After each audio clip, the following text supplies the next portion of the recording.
First of all, giving glory to Yah, Jesus Christ, the head of my life. Welcome back to another Bible study. We are still in the book of Genesis. And as we pick up, we're starting with Genesis chapter 4. This is about to be the story of Cain and Abel. And I'm really excited to really go through Genesis because I feel like this book is so much more than just the typical stories that you hear from. There's a lot that we learn about ourselves. The Bible is a book that you are not the only person that has been hard-headed, disobedient, destructive, hard-hearted, unfocused. Like there's so many other people just in the beginning of the Bible that we're going to see these stories. People that have lack of faith, people that when God says something, it wavers. All of us have been there. Like the one thing that God does a lot of the time is Yah will give us dreams and visions of our future self doing something absolutely amazing. And it'll give us that spark, that inspiration to start. And then when things start getting tough and Satan starts to put roadblocks in front of the vision, mind you, the vision never moves. God does not move. He never moves his vision from us. But when he starts to put these roadblocks and these detours, we're the ones that start to believe in these false things that are in front of us. Remember, it says, guide me through the valleys of and the shadow of darkness, like the valleys and shadows of death, through shadows of death, shadows of darkness. They're just shadows. They're not real. Shout out to Marcus Rogers for being one of those people that really points that out. They're shadows, and there's so many things that point us away from what God has for us, or tries to scare us and make us believe that we will never reach whatever God has for us. That He will be this mean God to tell us something and then and never give it to us and do the complete opposite. That's what Satan's job is, to deter us away from him, so that we, number one, never pick up the word, we never have a relationship with him, and we never accept Jesus Christ as our Lord and Savior. So as we pick up today, we are starting with Genesis 4. We are going into the story of Cain and Abel. It's a little bit of a delay because I got to wait for this to come over. Y'all come on over here with me. All right, here we go. Cain and Abel. Now the man, Adam, knew Eve as his wife. Just right there, I'm going to stop. Now when we say words like girl, I'm finna give you this business, give you this work. Like, you know what I'm saying? I'm finna tear that thing up. They didn't say that back in the day. That's not how they described how we had intimacy. It wasn't called sex. Sex just sounds so random. Like, it just sounds like you get just like sex. But when you say intimacy, you know, it's different. It's a different word. It's a different feeling. It's a different order to that word. But the real thing is to know. To know. So when somebody, you got to be careful when you say, hey, I know him. That's my boy over there. I know him. See, in biblical times, if you'd have said that, they'd have been like, what'd you say? You what? Right? Because you have to be careful. Uh-oh. My what's name went down. Give me a second. We have to be careful when we say things like, I know him. I know them, because words have meanings, right? I know her. Words have meanings. And if we don't know the meanings of these words, it can get us lost, right? So just to say, now the man, Adam, knew Eve as his wife. He knew. And know means intimacy. They had sex. That's what that means. It's intimacy. And she conceived and gave birth to Cain. And she said, I have obtained a man, baby boy or son, with the help of the Lord. And later she gave birth to his brother, Abel. Now Abel kept the flocks of sheep and goats, but Cain cultivated the ground. And in the course of time, Cain brought to the Lord an offering of the fruit of the ground.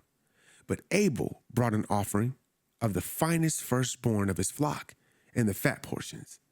And the Lord had regard for Abel and for his offering. But for Cain and his offering, he had no respect. So Cain became extremely angry, and he looked annoyed and hostile. And the Lord said to Cain, why are you so angry? Why do you look annoyed? If you do well, believing me and doing what is acceptable and pleasing to me, will you not be accepted? And if you do not do well, but ignore my instruction, sin crouches at your door. Its desires for you to overpower you, but you must master it. Cain talked with Abel, his brother, about what God had said. And when they were alone working in the field, Cain attacked Abel, his brother, and killed him.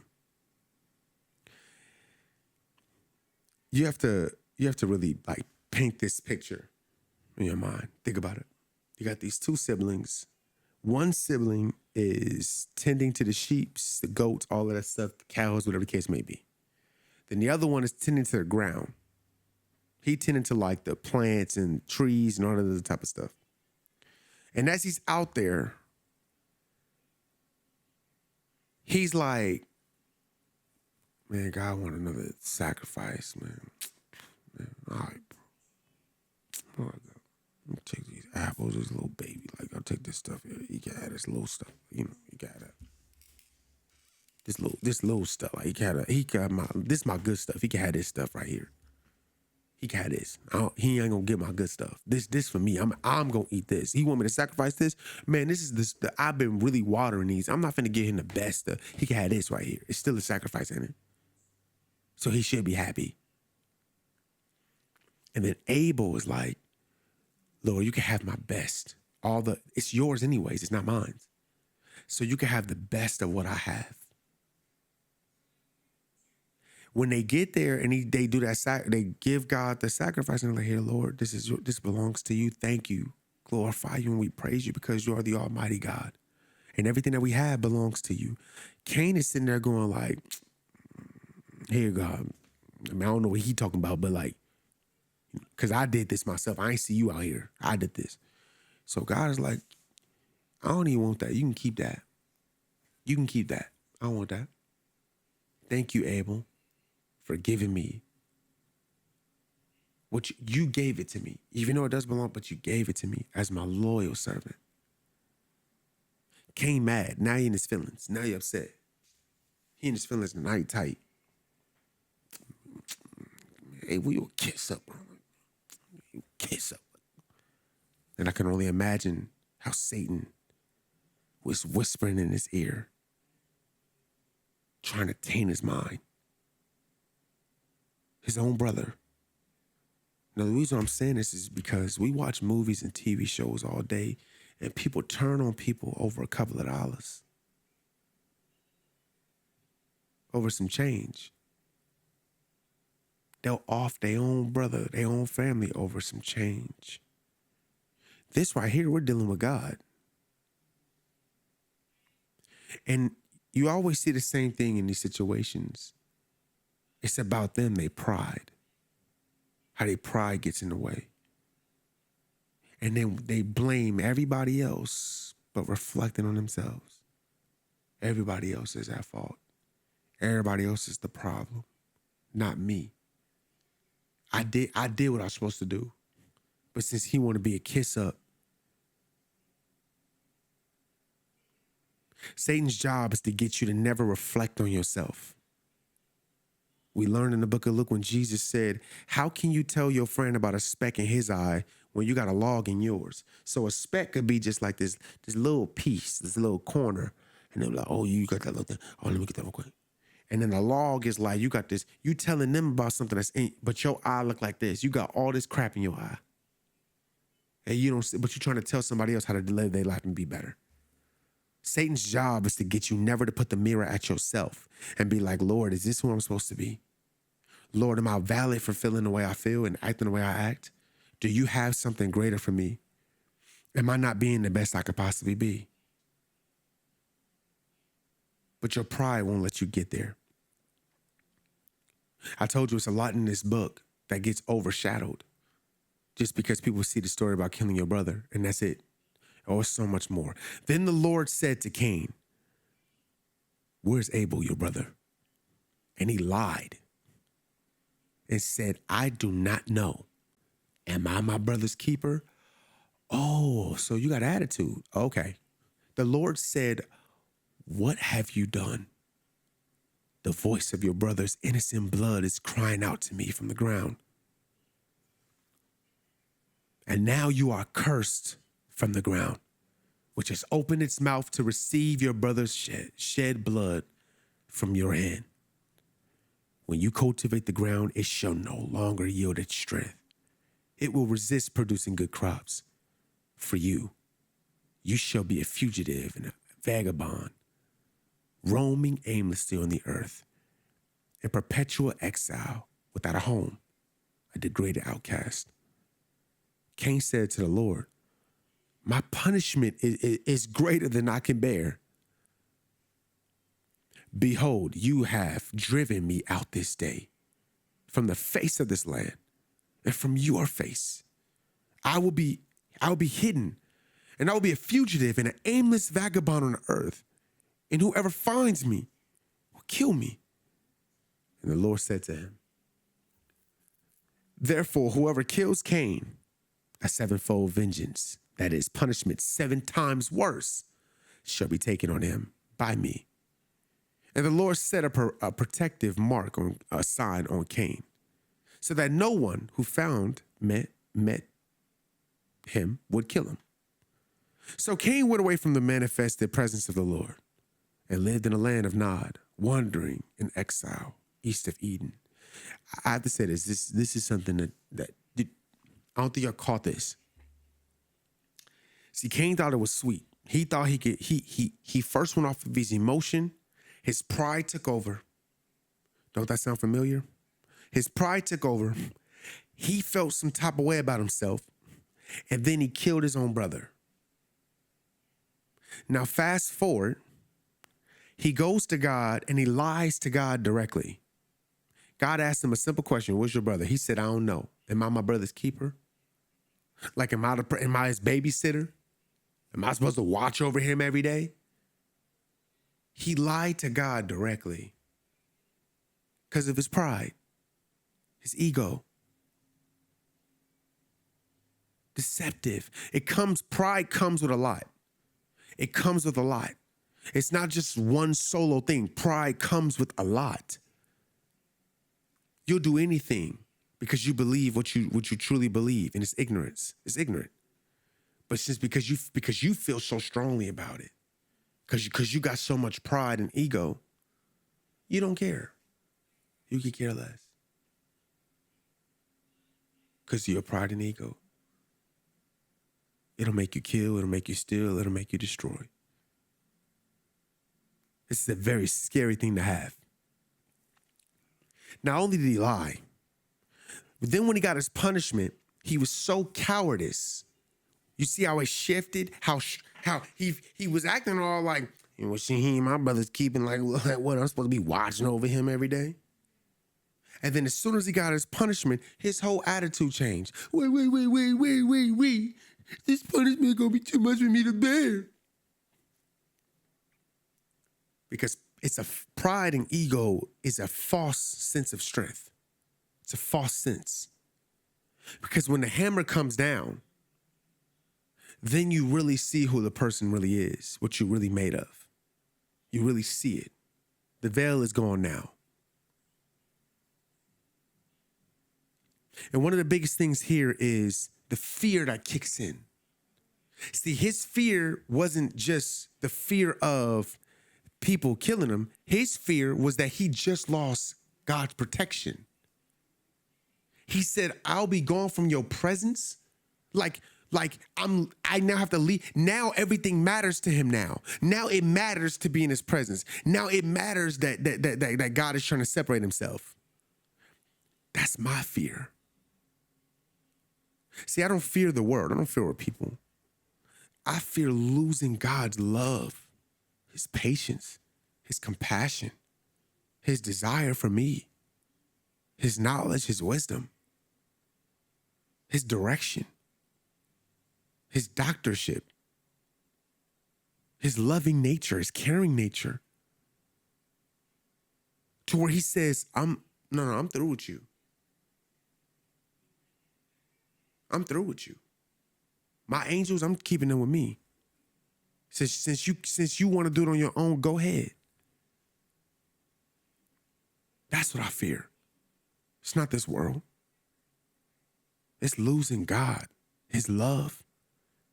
On the other side of his anger is love. I don't want to lose that. I don't want to lose that. Verse 17.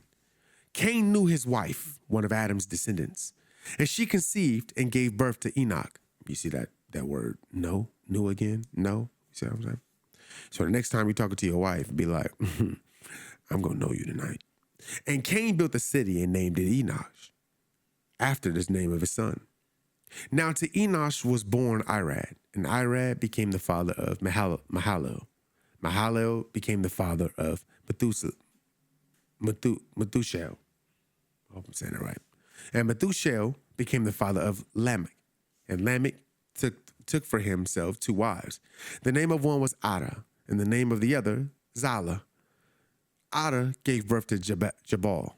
He became the father of those nomadic herdsmen who live in tents and have cattle and raise livestock. His brother's name was Jabal. He became the father of those musicians who played the lyre and flute. Zillah gave birth to Tubal Cain, the smith craftsman and teacher of every artisan and instruments of brass and iron. The sister of Tubal Cain was Naamah. Lamech said to his wives, Ada and Zillah, hear my voice, you wives of Lamech. Listen to what I say. For I have killed a man merely for wounding me, and a boy only for bruising me. If Cain is avenged 7-fold, as the Lord said he would be, then Lamech will be avenged 77-fold. Adam knew Eve as his wife again,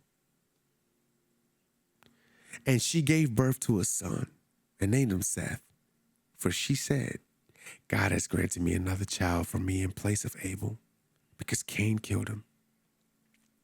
To Seth also a son was born, whom he named Enosh, mortal man, mankind. At the same time, men began to call on the name of the Lord and worship through prayer, praise, and thanksgiving. Descendants of Adam. This is the book written, record the history of the generations of descendants of Adam. When God created man, he made him in likeness of God. Not physical, but like the spiritual personality and moral likeness. He created them male and female and blessed them and named them. Mankind had the time they were created. Men at the time they were created. When Adam had lived 130 years, he became the father of a son of his own likeness, according to his image, and named him Seth. After he became the father of Seth, Adam lived 800 years and had other sons and daughters. So Adam lived 930 years in all, and he died. Now, we're going to take a brief, little history lesson. We haven't learned this just yet, but I'm going to give you a little spoiler. So to God, 1,000 years for God is 1,000 years for us is a day for God. 1,000 years for man is a day for Yah. When Yah told Adam, don't eat of this tree, for you will surely die. If I'm not mistaken, it says you will not see the end of this day. Something like that. Something, I can't remember verbatim, but it's something like you will not see the end of the day. You won't see the end of this day, right? Now, when you say the day, most people said, but Adam lived for 900 some years. What Yah was saying is that no man has ever seen a full day. Not a godly day. See, God lives for that. God, his day for us is 1,000 years. That's a full day for God. A full day every 1,000 years. No, think about what I'm saying to you. So what that means is that no man has ever seen a full God day. No man has ever seen it. And Yah said that nobody would. He told Adam, you would not see the end of this day.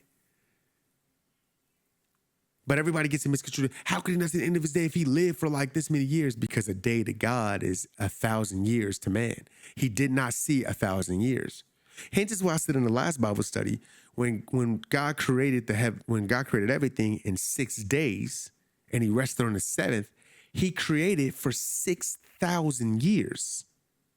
He was creating for 6,000 years. And then on the seventh, he was just like, I'm done. So 1,000 years he rested. He was done. Now he could just sit back and look at his creations. I know some of y'all like, what? That sounds great. I know. Adam lived 800 years and had other sons and daughters. So Adam lived 930 years in all, and he died. When Seth was 105 years old, he became the father of Enosh.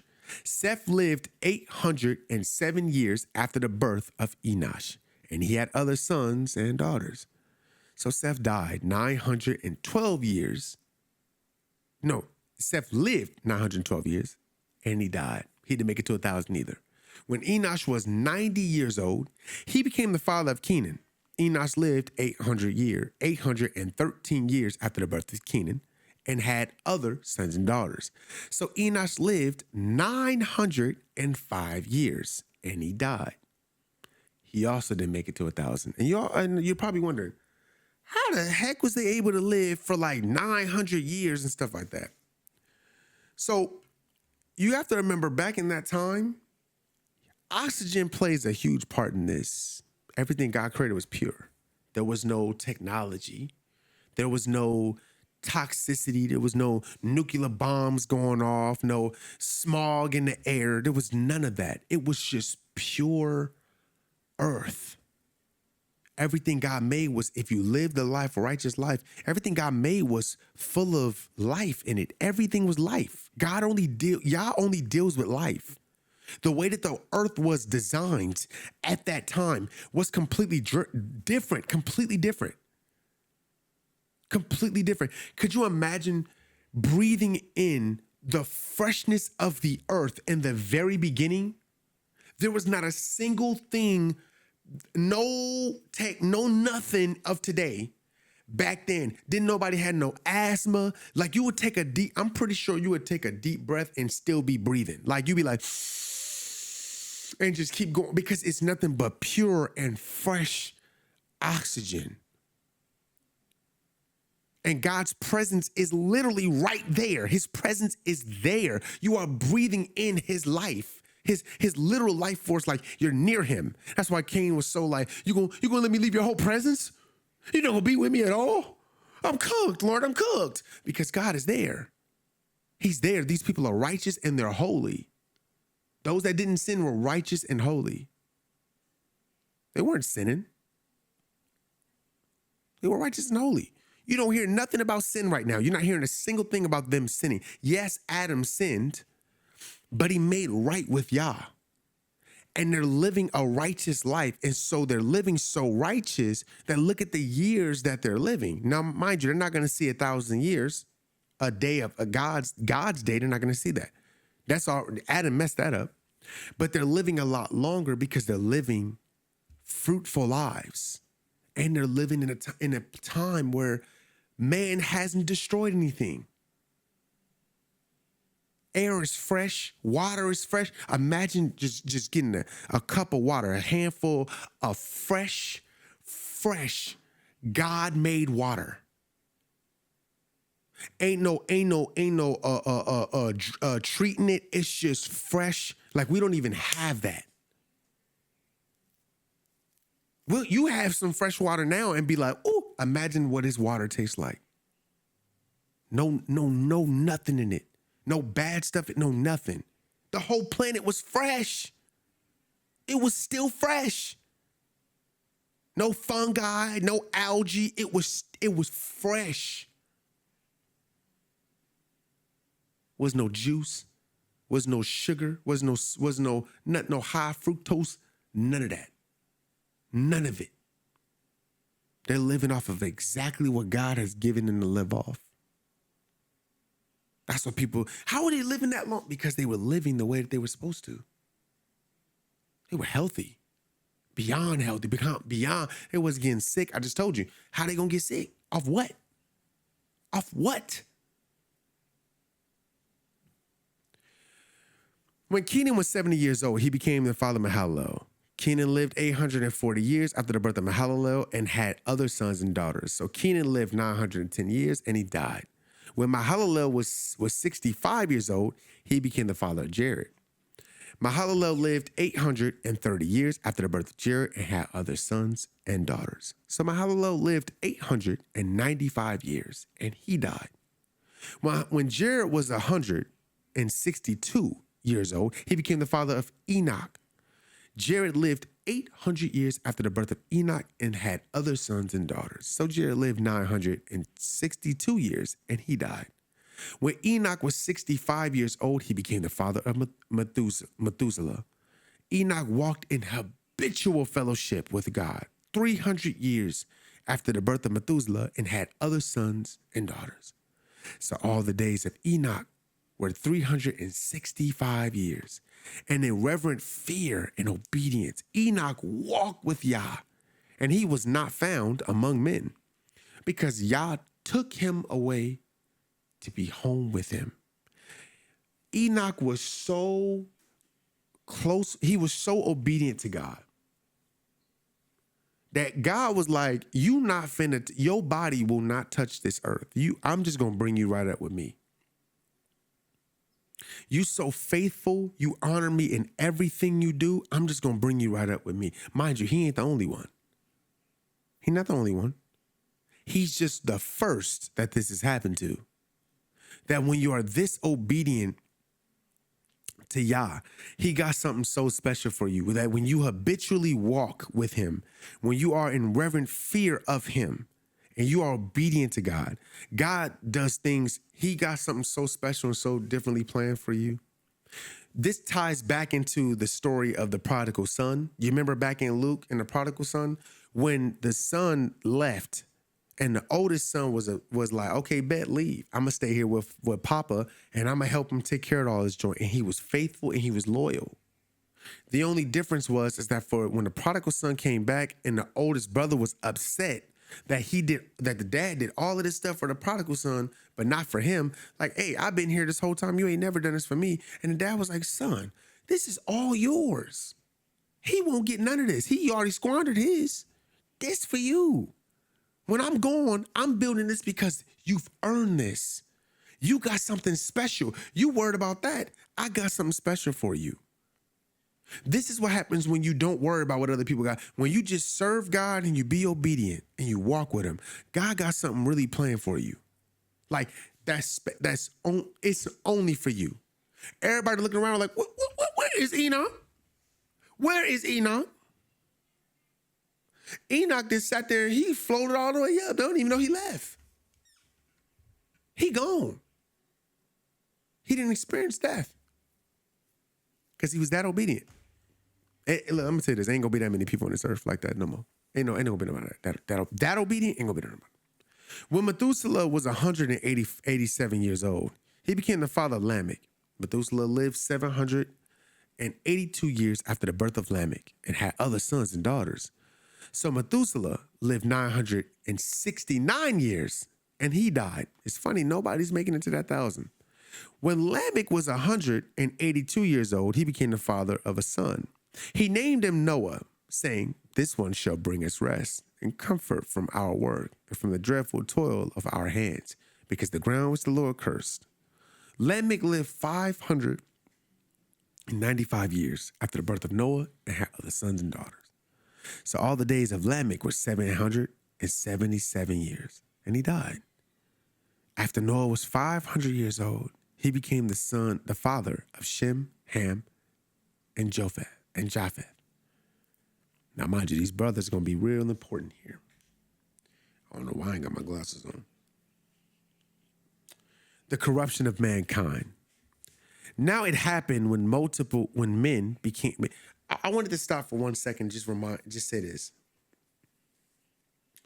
It's so important that we know about the lineage. You know, it's important that we know this lineage, because we're connecting what the past was to real names, to real people. And every name that you guys saw, if we were to go back, because in this translation, it's not giving you the names, like the actual purpose of their names. See, we're just seeing the names, but we don't actually know the purpose of it. Inside of everyone's names, God has a message with everybody's names. All those names matter. They're not just names. The names matter. Right here, we're just seeing them. They're just giving a lineage. But if you understood what the names were, you would be like, wait, that's the reason why then putting the names and who it was who is so important there, because God is speaking, literally speaking his prophecy through people's names. Do that homework for yourself. But you'll understand why that was so important. And then another reason why that's important is because even from the beginning of time, God gave us the ability to have offspring, children, because you see that it doesn't say that, oh yeah, this person did this and he was a carpenter, and that person did this and he was a coder, and this person did this and he was a shoemaker, and this person did this, he was a florist. None of it. They talk all what it's talking about is that this person was this, they had a wife, or they had kids, because that's the fulfillment of life that God gives us. When we go outside of that fulfillment, that's where the world comes in, where the world tells you that this is what fulfillment is. It's not that everybody has to have kids, but it's to understand that there's a different joy because God made it that way. He created it. Don't argue with me, argue with him, not me. It didn't say that Adam understood how to do groundwork and scope rocks and all that other type of stuff, and then he knew his wife. No, the first thing it tells us that Adam knew his wife. The first thing that they did was they had kids. It's a natural thing for us to do. It's natural to be so attracted to somebody that you're like, man, I don't want this life to just end without knowing that there are more yous here. More me's here, more us together here. You know, are blessed beyond measure, and I don't want us to be the last. I don't want us to leave this world in the hands of just these people. We need more us's. More us's, the ones that are true and faithful to God. We need to fill this earth with them. See, Satan makes us think about this world just right here, the corruption of man. See, the chapter before is God's people dwelling in God, serving God, and teaching their children how to be obedient and serve God to receive the fulfillment of life. It wasn't about careers or jobs. It wasn't that. It was the job was to serve Christ, to serve Yah. And that was fulfillment. And because he took care of everything else. He provided everything else. Even with the ground giving them a hard time, you see that God still provided everything else. And they lived 900 something years, having children and watching their kids grow and experiencing this life at the freshest point. Now, Satan then distracted us and only make us focus on Genesis 6, the corruption of mankind. So then when we're talking about, I've had this conversation multiple times, and I've heard people have this conversation multiple times. They say, I don't want to bring kids into this world because this world is corrupted and there's so many evil people. I wouldn't want to bring my kids into this. I've even found myself saying this a couple of times, and I felt the Holy Spirit rebuke the words I said, because how dare I be a servant and a follower of Christ and then say, you know what? I'm just going to leave this world to the sin that it's in and leave people without any direction or any guidance for the future generations that's about to be here. But yet I found Christ and I found God and I am a follower, and I don't sit there and make more children of God for God, for Yah. I just say, God, look, I don't believe that you're going to be good enough to protect my kids or to help my kids be protectors, be leaders, be shepherds on this earth. I feel like my kids are just going to be sheep because I'm not going to be a good parent enough to be able to teach them and lead them because I'm messed up. I'm saying this is my own feelings. This is how I used to feel. Until Yah shaped me and changed my mind. First, God works on your heart. He changes your heart first. When your heart's not right, you're not going to see what God is saying in the very beginning. what he wants in the very beginning. Eden was a place of paradise. Everything was taken care of. It was a holy place. As long as we were obedient and we listened to God, it was a place where he took care of everything. We had nothing to worry about. We allowed Satan to come in and distract us and take us from what God had really had for us. So now God has to fix these things, and he makes a prophecy and a promise. Now we're going to go through some stuff. We're going to go through some trials, some troubles. But yet, when we stay obedient to Christ, we live longer, we live healthier, and we still find the fulfillment of what God has for us. Still find the fulfillment. And it's so crazy that even when you think about Cain, people, your own family will try to do harm against you. But God will move those people as long as you stay obedient to him. He will always be your protector and move those that do not have your greatest interest. It's so many lessons that we can learn from this. And one of the biggest lessons is do not let Satan distract you from the fact of what God truly has for us when it comes to living this life. Because imagine if our parents would have aborted us. Imagine if our parents would have been like, I don't want him. I don't want her. But the fact we didn't ask to be here, but we are here. And now that we are here, we have to find the purpose of, because we're called to be here. Lord, what's our purpose of being here? What's my purpose?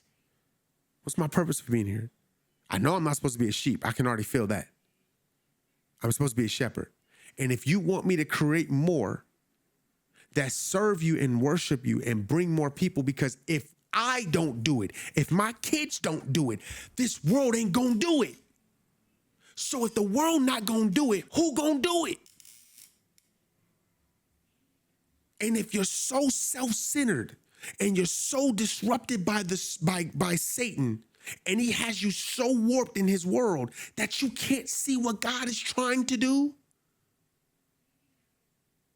then you don't believe in him the way that you say you believe in him.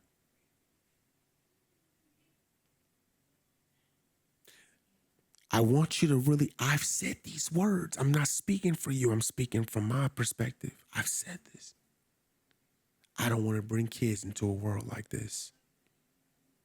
And then God humbled me. Because if he found me, and now I'm making it a daily mission before I leave here to create videos, to do God's work, because I see that nobody will do it.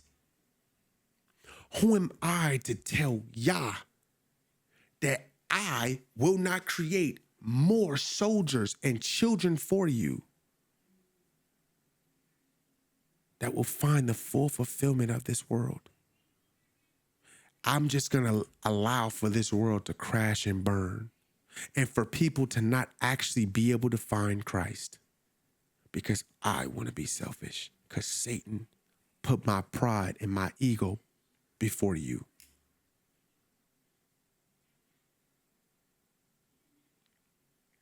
This is my story. I'm just sharing my story with you. Genesis 6, the corruption of mankind. Now it happened when men began to multiply on the face of the land, and daughters were born to them, that the sons of God saw that the daughters of men were beautiful and desirable. The sons of God were angels that God had sent down to watch over mankind, to keep an eye on them, to make sure that they weren't doing anything they had no business doing. The sons of God became beguiled by the women on earth. The sons of God started to look at the women and was like, hold up now. Hold up now. What you got going on? I'm just saying. I know you see her. Like I know God told us to watch over him, but I'm watching a little too strong. So they disobeyed God in a way where this is the other books where they took an oath against, they said, hey, listen, all of us, we gonna commit to this. Like this, y'all see what I see, right? Y'all see it. We finna commit to this. I want them too. Like, ain't no, like these regular humans, they can't handle these women. We got to handle these women. So they took them as wives, took wives for themselves, whomever they chose and desired. Then the Lord said, my spirit shall not strive and remain with man forever, because he is indeed flesh, sinful, corrupt, given over to sensual appetites. Nevertheless, his days shall yet be 120 years. So at this point, God was like, yeah, y'all not, yeah, I'm about to cut your lifespan. Because now I sent down these angels to come watch over y'all, and the angels then corrupted my people. So because I see how sinful in nature that y'all are, y'all not finna be living no 900 years no more. 800, 500, we're gonna trim that. We're gonna trim the fat off that. Because the longer you live, the more and more corrupt you're gonna become.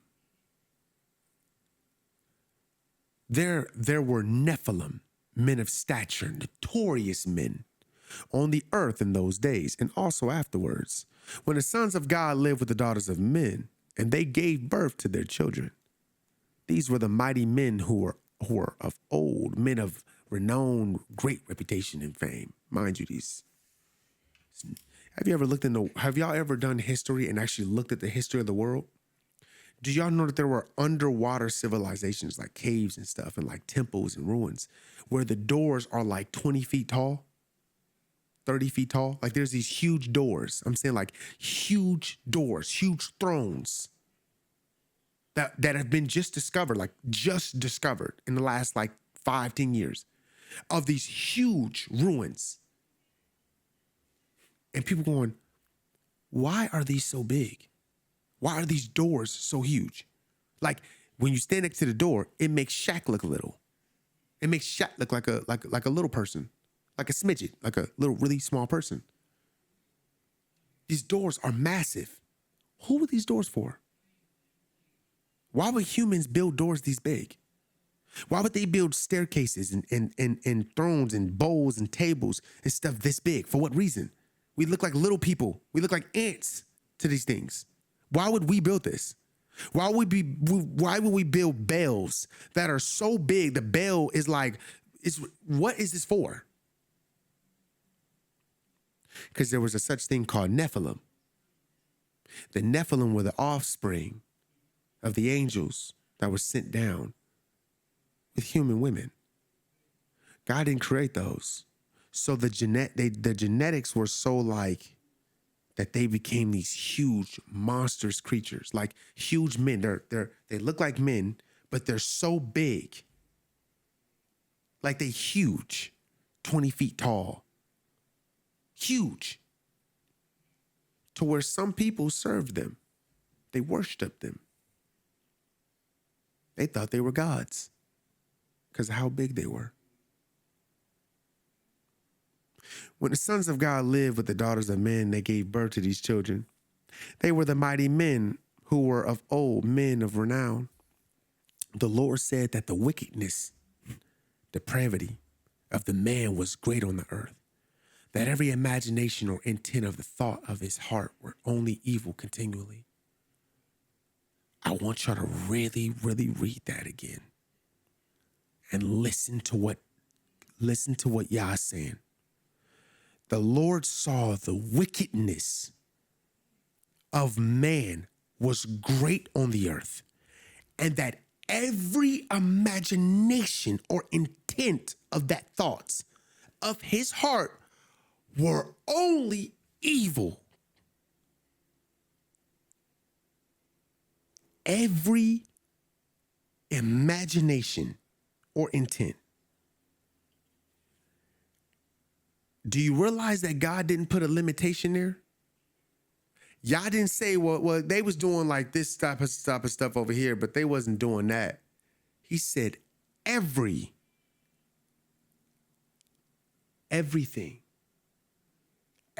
evil, everything. Remember, this is before the 10 Commandments. This is before all of that. Satan is roaming around, corrupting as much as possible. If he got Adam and Eve to sin against God, just by flipping words around, what do you think he was telling them?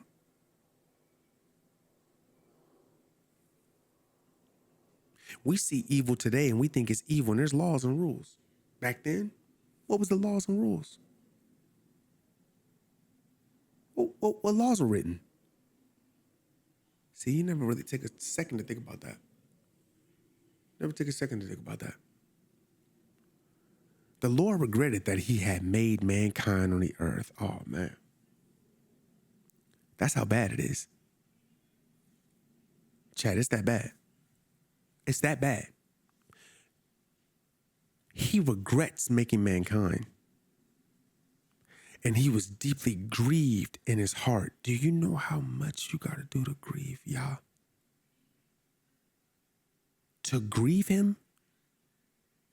Yahweh, the creator of all things, heavens and the earth, the birds, the bees, the trees, the animals, the flowers, the plants, the waters, the seas, the mountains. We grieved him so much, he regretted us. So the Lord said, I will destroy mankind who I have created from the surface of the earth. Not only man, but the animals and the crawling things and the birds of the air, because it deeply grieves me to see mankind sin, and I regret that I have made them. But Noah found favor and grace in the eyes of Yah. These are the records of the generation family history of Noah. Noah was a righteous man, one who was just and had right standing with Yah, blameless in his evil generation. Noah walked, lived in habitual fellowship with God. Now Noah became the father of 3 sons, Shem, Ham, and Japheth. The population of the earth was corrupt, absolutely depraved, spiritually and morally putrid. Y'all not hearing. See, when you go, why would God destroy the earth? Why would he do that? That doesn't seem like a righteous God, a good God, a kind God. So he's just supposed to sit there and just watch his creation, know that he exists, know that he's there.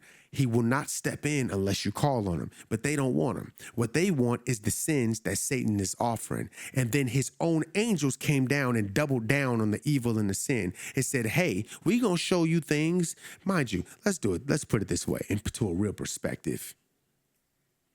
When you see a man and a female and you watch a reality show and they sitting in their bed and they talking about about what happened that day, what normally starts happening? It's called spilling the tea. You start talking, exchanging information. Pillow talking is what we call it. You don't think that the angel's sitting over there looking at that woman, she fine. He knew her now. He let his guard down. He started telling her everything about heaven, things they ain't got no business knowing about. Pillow talking. Telling him how things work, how the stars work, magic, all type of stuff. Pillow talking. See, you thinking, this can be possible. Why do y'all think that us being humans, this is a natural thing? It's natural when when you've been with somebody long enough, you tell them about your life. You tell them about what you know. They start telling them things about heaven they had no business about knowing. God ain't share it, but they did.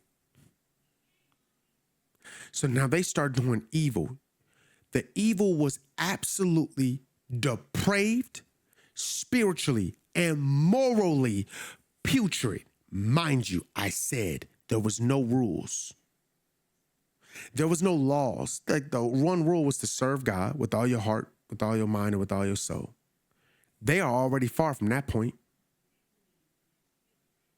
Sin just looked too good.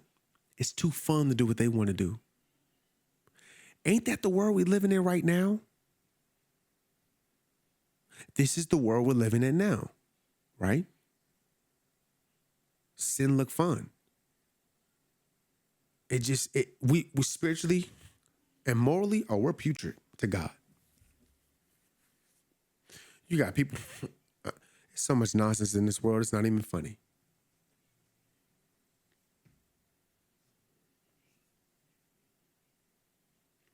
And God's sight in the land was filled with violence, desecration, infringement, outrage, assault, and lust for power.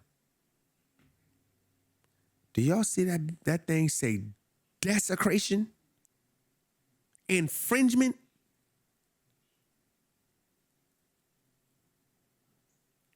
God looked on the earth. God looked on the earth and saw how debased and degenerate it was. For all humanity had corrupted their way on the earth and lost their true direction. God said to Noah, I intend to make an end of all that lives. For through men the land is filled with violence. And behold, I'm about to destroy them together with the land. Make yourself an ark of gopher wood. Make in it rooms, stalls, pens, coops, nests, cages, compartments, and coat it inside and out with pitch, bitumen. This is like a really, really strong, like it's something that they would put on, like you put on the inside of the boat, and I'm saying it's seal that joint up. Like ain't no water getting through. Like this thing gonna be, that baby gonna be strong. You ain't gotta worry about nothing happening. This is the way you are to make it. The length of the ark shall be 300 cubits. Its width 50 cubits, and its height 30 cubits. You shall make a window for a light and ventilation for the ark, and finish it to at least a cubit, 8 inches from the top, and set the entry door of the ark in its side. And you shall make it with lower, second, and third decks. For behold, I will bring a flood of waters onto the earth, to destroy all life under the heavens, in which there is breath and spirit of life. Everything that is on the land shall die, but I will establish my covenant. Solomon promised formal agreement with you. That's what a covenant is from God. And you shall come into the ark, you and your 3 sons, and your wife, and your sons' wives with you, and of every living thing found on land. You shall bring 2 of every kind into the ark, to keep them alive with you. They shall be male and female, of fowls and birds according to their kind, of animals according to their kind, of every crawling thing of the ground according to its kind. 2 of every kind shall come to you to keep them alive. Also take with you every kind of food that is edible, and you shall collect and store it, and it shall be good for you and for them. So Noah did this according to all that God commanded him. That is what he did. Y'all have to understand how this is. Y'all are just seeing like, oh, God told Noah to create an ark. Let me say it again. God told Noah to create an ark.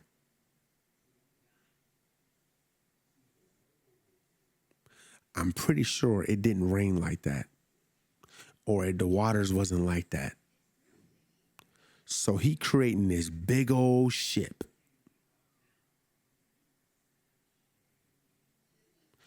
And I'm pretty sure it's not by no water or anything like that. How he's supposed to move it to the water? Everybody looking at him driving by on their horse or a camel or a donkey, and they looking like, look at this fool over here. What is he building this for? It's not raining. It ain't what is wrong with Noah? That's who you married? You married a weirdo. You don't think he faced scrutiny? You don't think they was cooking him? Let me put it in this perspective. If Abraham was getting cooked for not having kids, and his name was Abram, meaning father of many, and he had no kids whatsoever, and people was frying him for having a name that's the opposite of his current social status, he was getting fried. I'm saying there was Def Jam comedy roasting him on the front row. Look at that niffa with no kids. And his name is Abram. You still not getting it. When God called you to do something, those that are not of the spirit, they look at you like you're a weirdo. They gonna judge you. They gonna make fun of you. They gonna say all these things, crack all these jokes. They gonna try to bring as many people in on it as possible. They want you to dim your light. Stop doing what God is doing and do what we over here doing. I don't know what you're trying to be different for, but stop it. It's dumb. We're going to cook you every time. Go sit down. But when God is calling you to do something, first of all, it's going to be miraculous. Number two, he going to give you direction, like extreme direction. Even I'm noticing that myself. Like when God will tell me to do something very specific and I don't do it that way, I feel the repercussions of it. He going to tell you to do something very specific. He's going to be very, very specific in what he tells you. And he expects full obedience. Because what he has for you is greater than your own understanding. You think you got it figured out, my good sir, my good ma'am. You do not. You do not. We are no different than the people out there that was looking at what people, when we do it right now, we look at people of God and we look at ourselves like we are not good enough to be holy or righteous. We let people around us do and say whatever they want to say, worship the music that they want to worship. Let's put it this way. If Noah was anything like us right now, he is obedient to God, in resilient fellowship with God, following God directly, in fear of anything else but him. Imagine how coward we are right now. We are afraid to speak out against pride. Most of us in here. That's how in fear. You don't fear God. You fear that if you speak any way against LGBTQ in any way, of being canceled. Because that's how in fear you are. That's how Satan didn't shape you. I'm speaking to y'all directly right now. Don't take it personal. Take it as a warning. If Noah was anything like us, none of us would be here anymore. He knew the scrutiny he was going to face. He knew it. But when you walk that close with God, he calls you to be uncommon. Uncommon. None of us in here, a lot of y'all in here are not going to speak against transgenderism. You're not going to speak against it. You're not going to encourage people to truly be what God made you and stop letting the world dictate that. Accept who and what you actually are and let God to help you to find that. You're letting the world tell you what this is, and you're going to make a decision that you're not going to be able to come back from. Because the world wants your money. The world don't care about if you're truly happy or not. The world sees that you want to make a cosmetic change. They only care about the money part. That's all they care about. They don't care about your mental health afterwards, the scrutiny you got to face afterwards. They only care about your insurance and getting that money. And the other stuff, not insurance ain't gonna care about. They ain't gonna cover. So that other 10, 15, 20,000 is gonna come right out your pocket. And whatever pain and suffering you gotta go through, that's gonna be on you. Hey, it's unreversible now. We already got our money. Oh, well, guess what? Once you do that, you gotta keep that thing like that. So, you gotta come back in a couple of years, you gotta pay another 20, 15,000. If you don't, it could be fatal to you. See, they don't cover that. They don't cover that.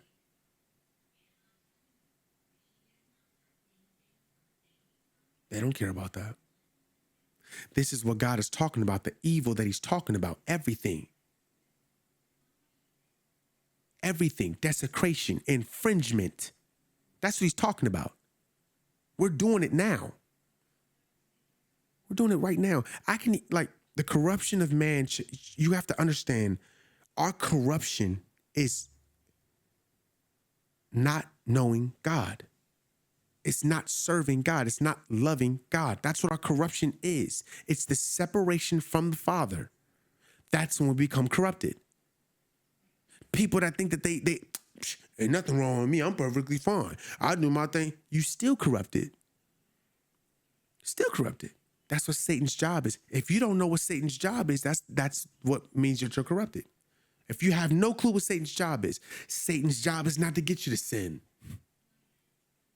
That's not his job. His job is he got a couple of jobs, but I'm gonna give you out the main course ones: kill, steal, and destroy. First of all, his job is to kill the idea of God in your mind, the authority of period. Kill your fear of God and kill you trying to know God. That's the biggest things he's trying to do. Kill your desire to ever pick up the word of God. And then steal your blessing from you, steal your talents and your gifts, steal your peace of mind, steal your focus, give you false dopamine hits on social media, and destroy the future that God has planned for you. Destroy your family, destroy your career, destroy your dreams, everything you possibly can do. And they'll go even to further links. Oh, you're trying to get better? Bet. Oh, you're trying to do better? Oh, okay, bet. I'm not trying to stop you. Hey, you could stop sinning there. Stop sinning in that direction. That's fine. All I'm going to do is I'm going to make you weak on the other side. So now, yeah, we're going to help you stop drinking. But guess what? Now that you stop drinking and you're sober, you're not going to like being sober. So now I'm going to make you weak in this area so where you become addicted to porn.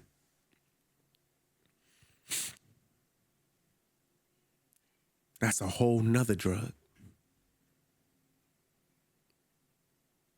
And that's not even Satan's job. That's still not his main job. That's just a trick. That's just one of his tricks because we all archetypes to him. That's just one of his tricks. Here's his main job is to get you to not have a relationship with the Father. Ever. And really don't ever accept Jesus Christ as your Lord and Savior. That's another. And then the third one is to get you to not pick up the word of God. You could do as much self-changing as you want to. He don't want you to be like Noah.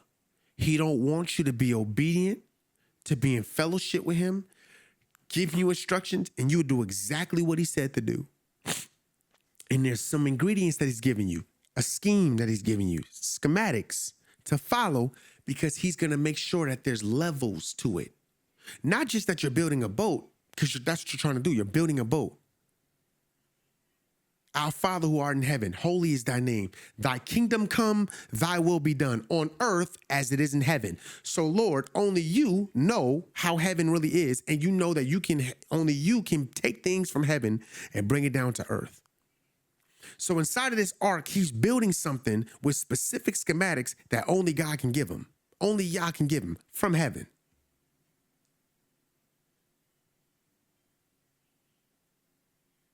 He's being extremely obedient. While everybody's going to be ridiculing him, making fun of him, talking crazy about him, he's still being obedient. He's following.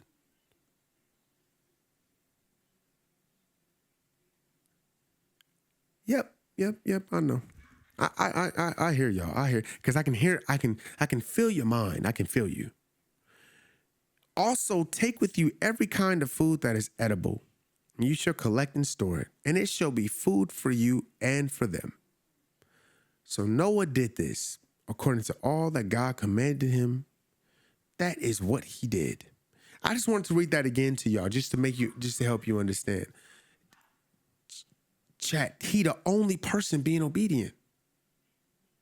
I'm saying he's just doing what God is telling him to do.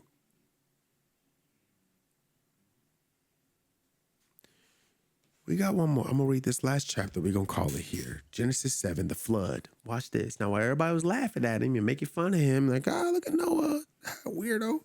Then the Lord said to Noah, come into the ark, you with all your household, for you alone I have seen as righteous, doing what is right before me in this generation. Y'all remember when we read in Luke, it said, the path to righteousness is narrow, but the path to damnation is broad. It's broad. I'm saying wow. It's just the broadest thing ever. Like I'm saying, it's so broad, it's gonna be billions of people going to hell. I'm saying like just walking their way up in there, smelling that sulfur burning. Not because God chose to put you there. He didn't choose that. We chose that. You like, well, why would God send me to hell? Because of the very same reasons why he separated Cain away from the rest of the family. Because of our pride, ego, and disobedience.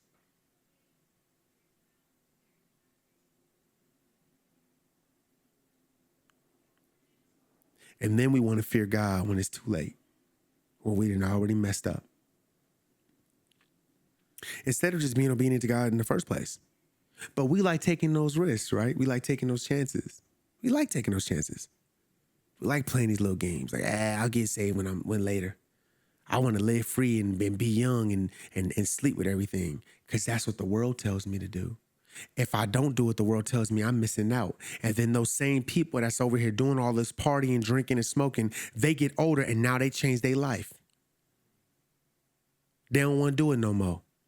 They don't want to be a hoe no more. They don't want to be a whore anymore. They don't want to just sleep with anybody anymore. Now they want a family. But guess what? They done slept around and got like 2 kids and don't nobody want to be a stepdaddy. Ain't nobody trying to be Joseph.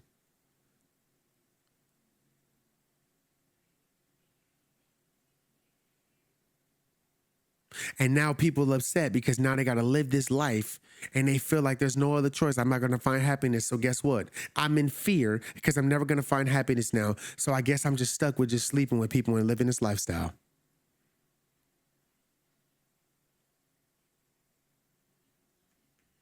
This is Satan's tricks.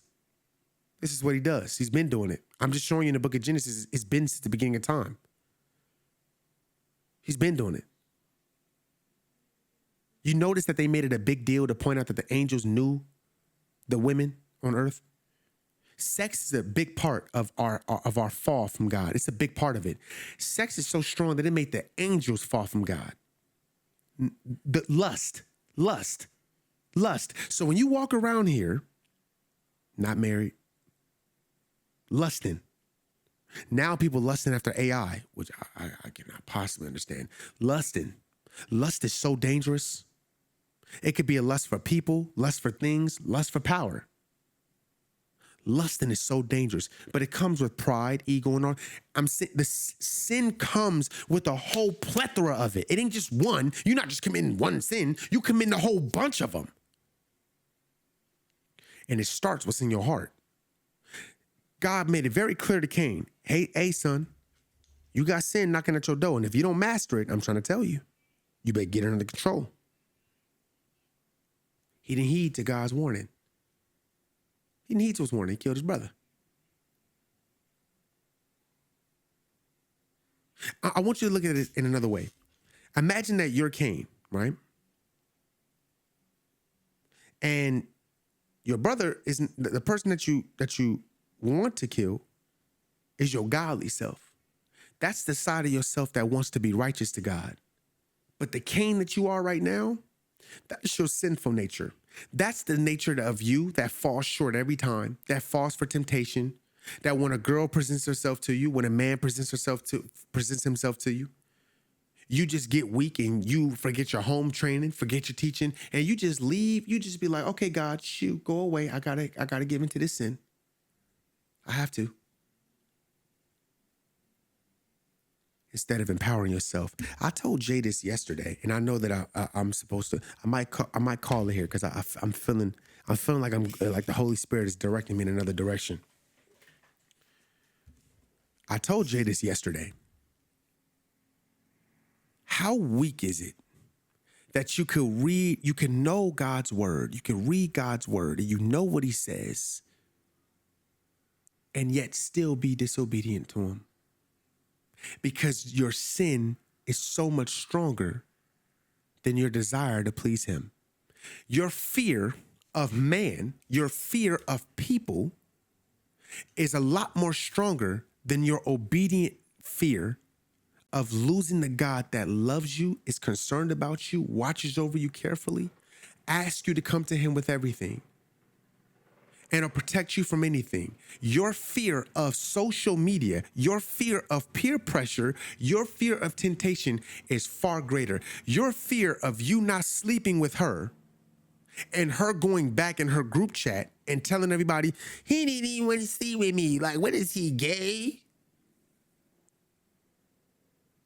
Is more important than putting her in a place where your spirit is so in line with God and you are so empowered by the Holy Spirit that you can sit there and tell somebody, hey, sit and be still.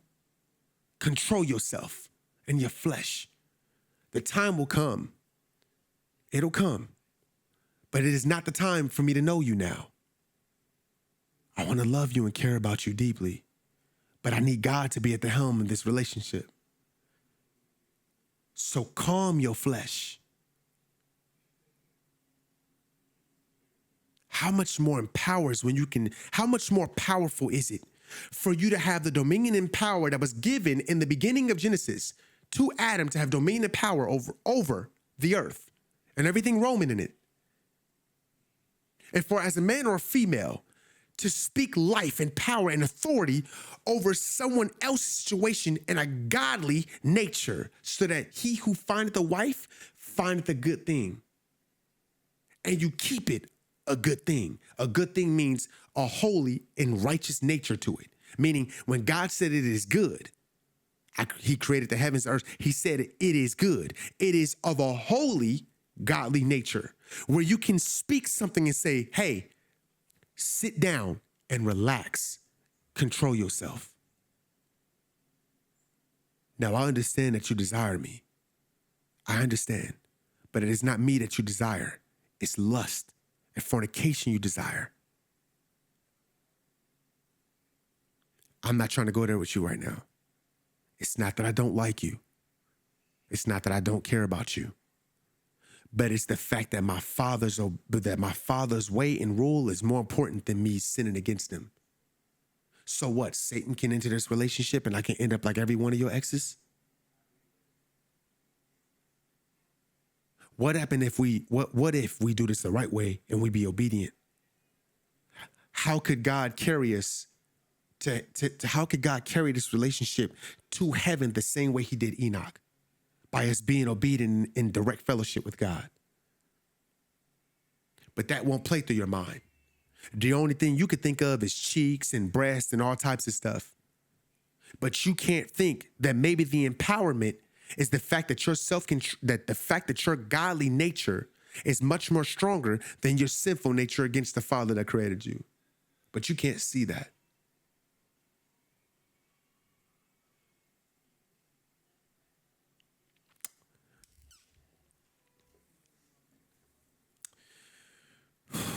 Of every clean animal you shall take with you 7 pair, the male and his female, and of animals that are not clean, 2 each, the male and his female.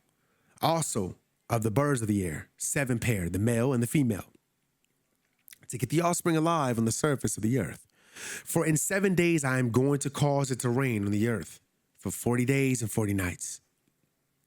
And I will destroy, blow out, wipe away every living thing that I have made from the surface of the earth. So Noah did all that the Lord commanded him. Noah was 600 years old when the flood of water came on the earth, covering all of the land. Then Noah and his sons and his wife and his sons' wives with him entered the ark to escape the flood waters. Do y'all see that it's not just his sons, his kids? All of them are holy, but mind you, it starts with Noah. It's because Noah is holy, because Noah is following God, that his family is blessed. So when you tell God, I'm not going to do this, I'm not bringing nothing into this world, I'm going back to this because that's what this scripture is all about, is being obedient. Bring your sons, not just you, bring your sons, and tell them to bring their wives. Because when God sets you apart, he sets you apart So while everybody else going to be going through these things, God is setting you apart. He going to have you in a whole different where you going to be blessed. Trust me. You're going to go through some things, but it ain't going to be what they going through. You ain't going to go through none of that. None of that over there. That ain't for you. That's for them. They going to get that for 40 days and 40 nights. You going to be straight. Y'all going to experience your own thing. You don't think that being on this boat for 40 days and 40 nights, closed in with animals all over the place, I'm saying smelling boo-boo, pee. I got 4 dogs. And even they a handful. He got spiders, bugs, caterpillars, roaches, all type of stuff in there. Giraffes, elephant, but it's smelling like man. They got to get shovels and all. I'm saying, have you ever seen horse poo? Imagine on the 3rd deck, the bottom deck. Imagine opening that door and being like, imagine the smell. They shoveling by the boatloads, 2 of each one. But would you rather be doing that, knowing that you have a greater purpose? Yeah, you got work cut out. Or would you rather watch the water start flooding up little by little, and you surrounded in water, and then you realize that you sitting on top of your hut, and then you're trying to go to the highest mountain you possibly can, and the water's just reaching you there, and then you realize it's over. We're not going to be able to get away from this.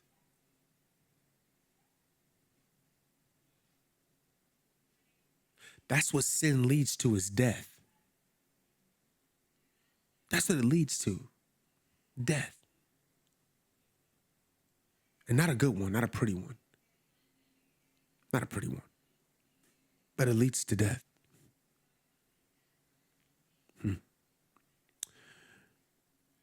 Then Noah and his sons and his wife and his sons' wives with him entered the ark to escape the flood waters. Of clean animals and animals that are not clean, and birds and fowls and everything that crawls on the ground. When they say not clean, it means animals they can't eat.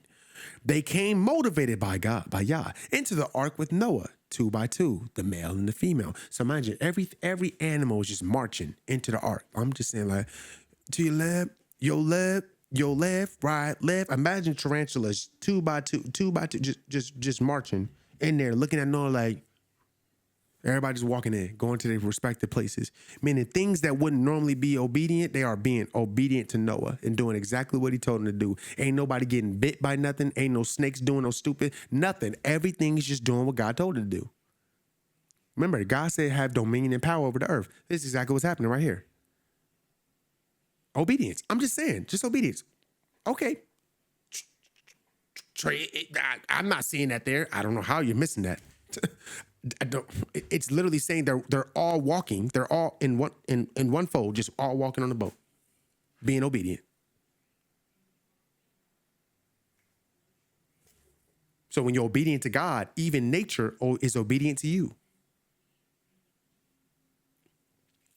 After the 7 days, God released the rain. The flood waters came on the earth. So mind you, so he walked in the earth. They all sitting inside the boat. I'm pretty sure it started raining light. It was like little sprinkles. And they was thinking like, you on that boat. You on there. There was a snake on there. And the next thing you know, after them 7 days, man, boy, it started thundering and lightning and all that type of stuff. Hey, Noah. Nah, for real. You got some room on that boat? You got room on that boat? They was coming by. They were like, no, like, man, I can't hear you, bro. I can't hear you. I can't hear you, bro. The flood waters came on the earth, and in 600 years of Noah's life, on the 7th day of the 2nd month, on that same day, all the fountains of the great deep, the subterranean waters, burst open. Imagine hearing that. Now, you don't just see it. Remember, you hear stuff first before you see it. You just hear raging water, a burst of it, and the windows and floodgates of the heavens were open. It rained on the earth for 40 days and 40 nights. On the very same day, Noah, Shem, and Ham, and Japheth, the sons of Noah, the Noah's wives, and the 3 wives of his sons with them, entered the ark, they and every animal according to its kind, all the livestock according to their kind, every moving thing that crawls on the earth according to its kind, and every bird according to its kind, every winged thing of every sort.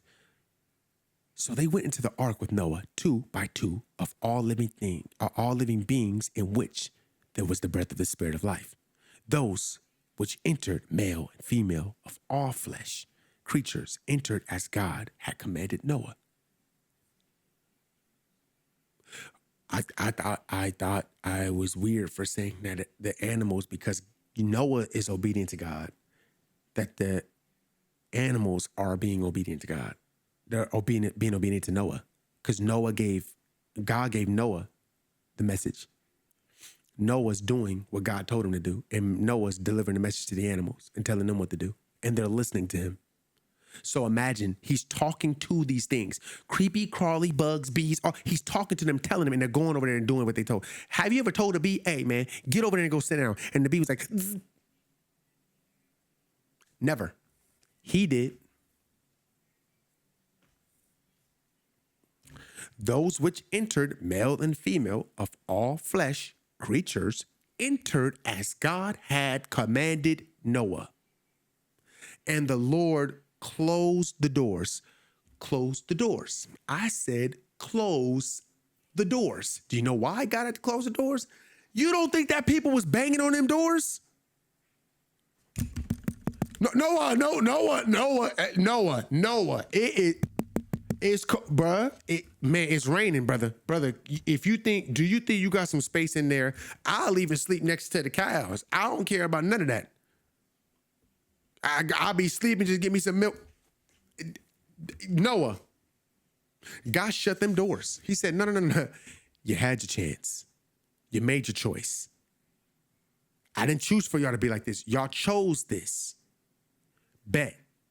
The flood, the great downpour of rain, was 40 days and 40 nights on the earth. The waters increased and lifted up the ark, and it floated high above the land. The waters became mighty and increased greatly on the earth, and the ark floated on the surface of the waters. The waters prevailed so greatly and were so mighty and overwhelming on the earth, so that all the high mountains everywhere under the heavens were covered. Chat. Imagine looking at Google Earth. Well, you wouldn't be able to because you'd be underwater. But imagine if you could. And you look at the earth and there's no brown. There's no green. The whole earth is blue. It's just water. There's no mountains. There's no ground level. There's no valleys. There's no trees.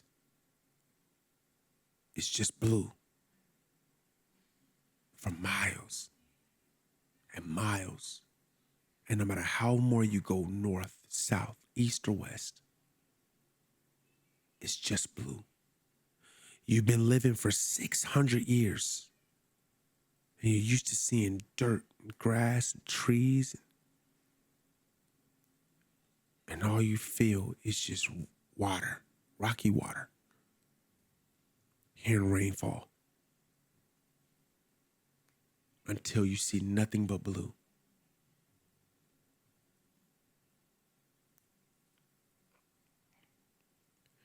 In fact, the waters became 15 cubits higher than the highest ground, and the mountains were covered.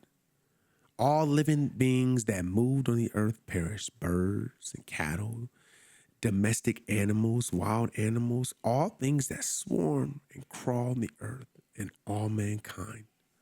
Everything on the dry land, all in whose nostrils was the breath and spirit of life, died. Yah destroyed, blotted out, wiped away every living thing that was on the surface of the earth. Man and animals and the crawling things and the birds of the heavens were destroyed from the land. Only Noah and those who were with him in the ark remained alive.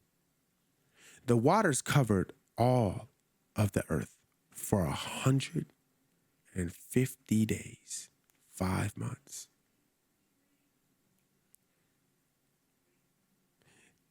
I want y'all to take this also too. If God puts you in seclusion, when Yahweh is working on you and he puts you in seclusion, stop thinking that it's supposed to be this quick little method like 2 weeks. Sometimes Yah need about 5 months to work on you because we just so hard-headed. He's trying to drown all the things that are surrounding us, all the sinful thoughts, the sinful natures, the temptations. He's trying to drown it out of our lives. Mind you, birds. You would think to yourself, I'm pretty sure, maybe you thought about this, maybe you didn't. How did the whales drown? How did the alligators drown? Remember, God is talking about the things that are on the land, anything that was on land. He ain't talking about stuff that's underwater. He's talking about what's on land. The sea ain't sinning against them. The sea ain't doing nothing against them. It's what's on land that's filled with sin now. So how are the birds dying? Remember, a bird can fly, but a bird got to land at some point. What is going to land on? See, you ain't thought about that yet. What is going to land? What is the bird going to land on? So a bird can fly. It's flying. It's going to get tired at some point. And when it get tired, it's going to fall into that water, and that's it. That's going to be the last time them wings going to set sail again. So when God is even things that are trying to be in the air around you, in your aerial space, when God is setting you apart from something or some people, some places, some areas, when he is setting you apart and he's pulling you apart to be different, to be above it, everything that he's drowning is beneath you. So you can't go out there and be looking like, my old life is drowning. The old me. It's gone. I miss it so much. Nope. God is setting you apart. And you got to accept that. So when he's setting you apart, sometimes it's going to take about 150 days. It might take you 5 months. It might take him 6. It might take him 40 days and 40 nights. It might take him a year. It could take him 2 years. It really just depends on you. Whatever God has for you is for you. It's for you. It just depends on when you gonna give into it. When are you gonna be obedient? When are you gonna stop letting Satan beguile you and take you away from the things that God has promised you? That's up to you. That's really up to you. When we get further in Genesis, when we get further in the Bible, we're going to see the Israelites had a 2-week journey on foot. Been a little bit faster if they had skateboards, but hey, it is what it is. On foot, 2-week journey. They was in the wilderness for 40 years. Chat, it was a 2-week journey. The promised land was 2 weeks away. But because of their disobedience, it took them 40 years. Y'all know that Malcolm X meme with Denzel Washington. 40 years for a 2-week journey. If you look at the map from where Egypt was to where they were, it's only 2 weeks. God was just like, you know what? I'm not going to give you, because all you're going to do is just destroy it. I'm not going to get it to y'all. I'm going to wait till y'all generation die out, including Moses, and then I'm going to give it to the next generation that's going to be obedient to me. Y'all not going to hear. Y'all not going to hear. Y'all not going to hear. Because all y'all going to do is that Ooh, we're not even there yet. I'm gonna stop. We're not there yet. Be ye set apart, chat. When I tell you, if you're not writing this down from the first video to this one, every time we learn things about Yah, and every time that we learn some new things about the book of Genesis, we should write these down. When God sets you apart, he's a planner. Yah is a planner. We already know he's a disciplinarian. He's a judge, jury, and executioner. We already learned that. Okay. This is he carrying out this plan. He's also a designator because he sent down angels to come down here to watch over us. But then the angels got a little bit besides themselves, so God had to correct all of that. Now, right here, God is an architect. If you didn't write this down, Discord, make sure you write this one down. God is an architect. He showed Noah how to build an ark.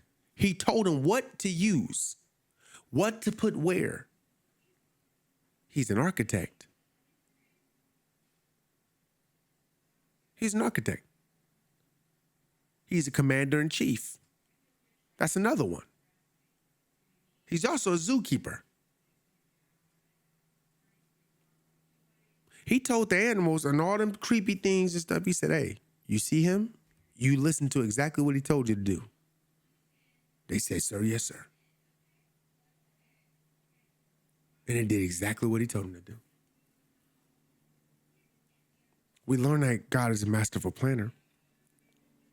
He's such a masterful planner that he knew how high to bring the waters to where everything was going to be gone. Everything. Even the birds. None was going to live or survive. But then he also planned, hey, don't worry about that. I got y'all. Everything that's on that boat is going to replenish this earth, including humanity. I got all these bugs, male and female, male and female, male and female, male and female, male and female, male and female. Don't take it personal. I'm not Yah. I didn't make it this way. Yah did. Take it up with him. Male and female, male and female, male and female, male and female, male and female. All right. All these things, they're going to replenish the earth, including y'all. So that's why all your sons and their wives, bring them with you. See, most people when they read this story, they forget that Noah has sons and wives. They only focus on Noah. So they assume that Noah knew his wife, and then they had kids, and then the kids had kids with the same kid. Noah's and his kids already had wives. They already had wives. You see what I'm saying? But people miss that part of the story. They'll be like, well, if he started the world over and it was just Noah and his wife, and then what I'm trying to understand, like, did Noah have with his wife and then make his kids have to have? Because that's just incest. And I don't get that ain't what happened. That's not what happened. Noah's kids already had wives. This was already planned out, just so that people in today's time wouldn't be able to say anything ignorant like that. He's a masterful planner. That's it, Jack. That's it. I don't want to keep cooking y'all. I don't want to keep cooking y'all with just Genesis. What I want y'all to do is I want y'all to reread this chapter from 4 to 7. I want you to reread it again. And I want you to ask the Holy Spirit to truly give you a true open mind and an open heart to understanding, just from the fact that when they're telling lineages, just from the fact that they're giving the ages, when the fact that they're talking about the kids that they had and all of this type of stuff. Why is this important, Lord? Why are you pointing this out to me? Then you point out people like Enoch and Methuselah, and then you point out people like Noah, like you're saying that these people were so obedient to you, Lord, that you did like special stuff that only you could do for them. What does that look like for us in 2025? What does that look like for us? What is that level of obedience for us? Because it means you take care of all of our needs. It's not that you punish people because you want to. You're punishing sin. Sin happens to be inside of people. It's not that you're punishing the people. You're punishing sin. Sin is what you hate. Sin is what lives in people. They just happen to be the casualty to it. You just want to get rid of sin. But because people harbor sin in their hearts and they flock to it, they enjoy it. They worship it. When you sit there and you listen, for you, some of y'all right now, for some of y'all, just this week was sitting over there singing a song. I mean, you was singing your heart out to that song. Pop the Molly, shot him in the mouth, slept with his girl, put a bag on his head. You was just singing that song. I'm saying you was singing your heart out to that song. Do you know what singing is? It's worship. It's praise. Why? Why do you think artists say, hey, put your hands up, y'all, put your hands up? When you put your hands up, what are you doing? Exalting the person on stage. You're exalting them. Put your hands up. How do you think it looks for them to all to be, for a person to say it, to do something, and you're obedient to what they just told you to do? How do you think it looks when he sees all these people put their hands up? When Christ lifts his hands up to worship God, what is he doing? He's worshiping. He's praising and exalting God's name. So when you sit there and you sing these songs with this spirit that's behind it, there's a spirit behind it. Remember, it talked about the lineage of God's people that played instruments, right? Remember, just in that same chapter, it talked about the people that play instruments. So music has always been here, right? It's just that people use music to praise Satan and glorify Satan. So when you sitting there singing your soul out to this song, I mean, you singing your little soul out.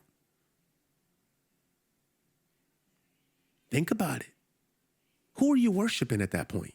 If in Revelation it says the angels, they sit around the throne singing, holy, holy, holy. You are Lord God Almighty. So when you're singing, what's my favorite word? Man, you guys singing like short, and y'all singing it as one congregation, all together, one sound. Y'all turning up, and you so into it. I'm saying you so into it. You got the facial expressions, you got the body movement, you got all of that. You so into it.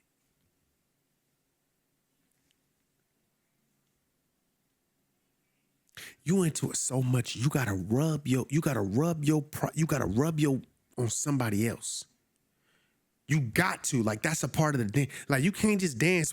You gotta rub. I need to rub this thing on somebody. Some female cheeks over here. I need to rub this on. It's her. I need to dance with her. The song is making me feel a certain type of way to where the song is making her move in a certain way. And that way it's making her move is making me lustful. See, like I said, Satan's job is to kill, steal, and destroy. If he was clean enough, all he had to do was talk to Adam and Eve and get them to words. Just flip some words around. Flip words. All he had to do was get the sons of God, angels, to look at the women on earth and lust after them. That's it. All he had to do was get them to lust. And that's it.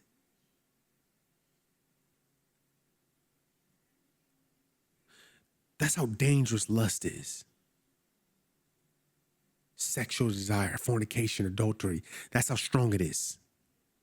It's that strong.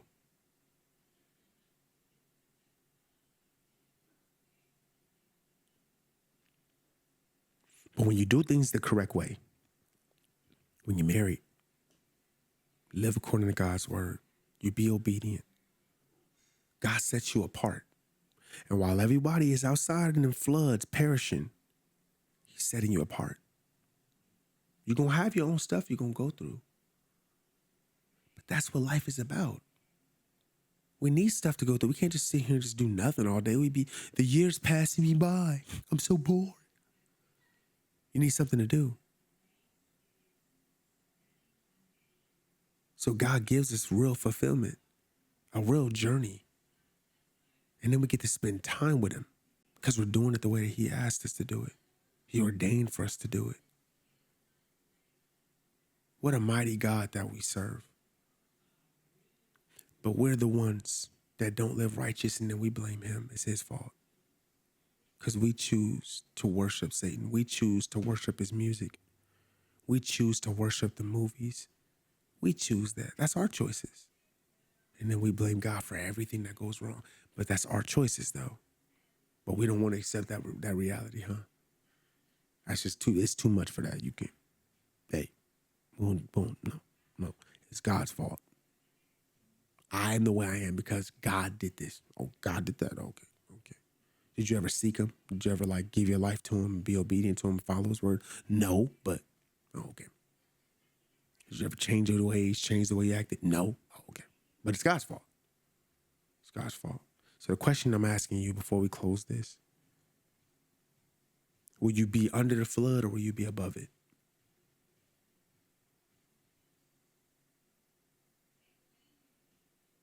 Will you be under the flood or will you be above it?